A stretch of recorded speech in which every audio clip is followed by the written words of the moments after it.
YouTuber Imran Riaz को हज पर जाते हुए एयरपोर्ट से रोक लिया गया और इस सिलसिले में वो तमाम मुखालफ कुव्वतें जो हुकूमत मुखालफ हैं या इमरान रियाज की हमायती हैं वो बददुआएं दे रही हैं और सोशल मीडिया पर वावेला मचाया हुआ है कि उन्होंने एक शख्स को सवाब कमाने से रोक दिया। अब देखा जाए तो इमरान रियाज जो हैं उन पर मुख्तलिफ केसेस हैं पाकिस्तान में और उन्होंने बड़ी कोशिश किया, कभी उम्रे के ज़रिए, कभी उन्होंने एयरपोर्ट से दुबई जाने के लिए, अब उन्होंने एक और कोशिश किया जो हज पर जाने के ज़रिए वो बाहर जाना चाहते थे। कहा जाता है कि इमरान रियाज अपनी तमाम दौलत जो है पैसे वगैरह यूएई में शिफ्ट कर चुके हैं और अब वो किसी न किसी शक्ल में पाकिस्तान से निकलना चाहते हैं और उनका आखिरी मस्कन जो है वो शबाज गिल का मुल्क अमेरिका है। तो अब उन्होंने ये जो कोशिश की है इसमें हुकूमत ने उनको रोक दिया और उन्होंने कहा है कि आप अपने केसेस का सामना करें और उसके बाद जहाँ जाना चाहते हैं जा सकते हैं, हमें इससे कोई इतराज़ नहीं है। एक आम परसेप्शन ये भी देखी जाती है कि अगर हमारे जो एशियन कल्चर में ये कहा जाता है जनाब अगर बुलावा आ जाए तो कोई रोक नहीं सकता, तो लगता तो यूँ ही है कि अभी इमरान रियाज की जो मुश्किलात हैं और बुलावा है ना वो नहीं आया। इमरान रियाज हुकूमत पर तनकीद करते हैं और शदीद तनकीद करते हैं, ख़ासकर इस्टेब्लिशमेंट पर और फ़ौज पर वो तनकीद करते हैं, खुलकर तनकीद करते हैं। उन पर इस्टेब्लिशमेंट ने बहुत सारे केसेस बना रखे हैं। हालांकि जो सियासी गवर्नमेंट हैं वो उनको इमरान रियाज से जो पर केसेस हैं उनसे अपने आप को अलग करती हैं, लेकिन ऐसा हो नहीं सकता। इमरान रियाज टोटली इमरान खान की फेवर में है और एक तरफा हमायत में वो इमरान खान की बात करते हैं और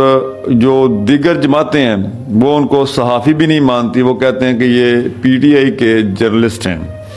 अब जो इमरान रियाज का जो मौक़िफ़ है या उनकी फैमिली की तरफ से मौक़िफ़ आ रहा है वो यही है कि आपने या हुकूमत ने जो बहुत बड़ा एक गुनाह कबीरा किया है कि एक शख्स को उम्रे पे जाने से रोक दिया है। इमरान रियाज का जो ट्रैक रिकॉर्ड है इस सिलसिले में उन्होंने जब मरियम नवाज साहिबा बाहर जाना चाह रही थी तो उन्होंने बहुत मुज़ाहमत की थी कि इनको बाहर नहीं जाना चाहिए था और वो उन्होंने भी कोशिश की थी कि वो उम्रे के ज़रिए बाहर चले जाएं और वहाँ से वो अपने बीमार वालद की जो है ना वो बीमार पुरसी कर लें, लेकिन इन्होंने उसकी शदीद मज़म्मत की थी। इस सिलसिले में एक मजहबी जमात के बारे में उन्होंने बहुत सख्ती से अमल किया था और हुकूमत को कहा था, उस वक़्त की हुकूमत जो पीटीआई की थी, कि इनको सख्ती से दबाया जाए और इन पर ये चार्ज लगाए जाएँ, इस तरह किया जाए। अब वो तमाम बातें इमरान रियाज की खुद इन पर लागू होती हैं जो उन्होंने दूसरे जमातों और दूसरे लोगों के लिए कही हैं। तो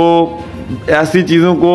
सहाफ़ी जो हैं ख़ासकर जर्नलिस्ट ऐसे काम नहीं करना चाहिए जो आने वाले वक्त में उनके लिए बायस शर्म और शर्मिंदगी बन जाए, क्योंकि सहाफ़ी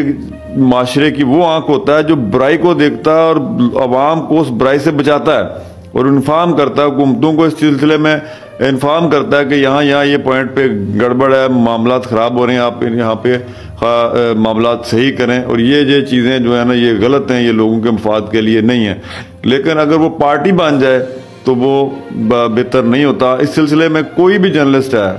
इंक्लूड एनी यूट्यूबर या कोई सोशल एक्टिविस्ट, उसको सब चीज़ों को मद्देनज़र रखना चाहिए। मैं ये कहता हूँ कि किसी भी शक्ल में इमरान खान को गिरफ्तार नहीं करना चाहिए। तो ये एक सियासी गलती है और हुकूमतों की या इस्टेब्लिशमेंट की नाकामी कह सकते हैं कि अगर आप उनके साथ मुकाबला नहीं करते तो उनको गिरफ्तार करते हैं और गिरफ्तारी के बाद अगर आपके पास ऐसा मवाद नहीं है जिससे उसको सज़ा ना हो तो फिर भी एक बात गलत बात है, क्योंकि लाखों लोगों के फॉलोअर्स को यूं जेलों में डाल देना, जैसे नवाज शरीफ को डाला गया, जैसे राणा सनाउल्लाह पे एक झूठा केस बनाया गया, ये गलत बात है, ये एक गलत रवायत है। इससे सियासी इदारे कमज़ोर होते हैं, सियासत कमज़ोर होती है और मुल्क की जो जमहूरियत है वो कमज़ोर होती है। और इस्टेब्लिशमेंट, ज़ाहिर बात है इस्टेब्लिशमेंट के जो लोग हैं वो तो चाहते ही हैं कि किसी न किसी शक्ल में उनको कामयाबी मिलती रहे और जमहूरियत जो है वो कामयाब ना हो सके।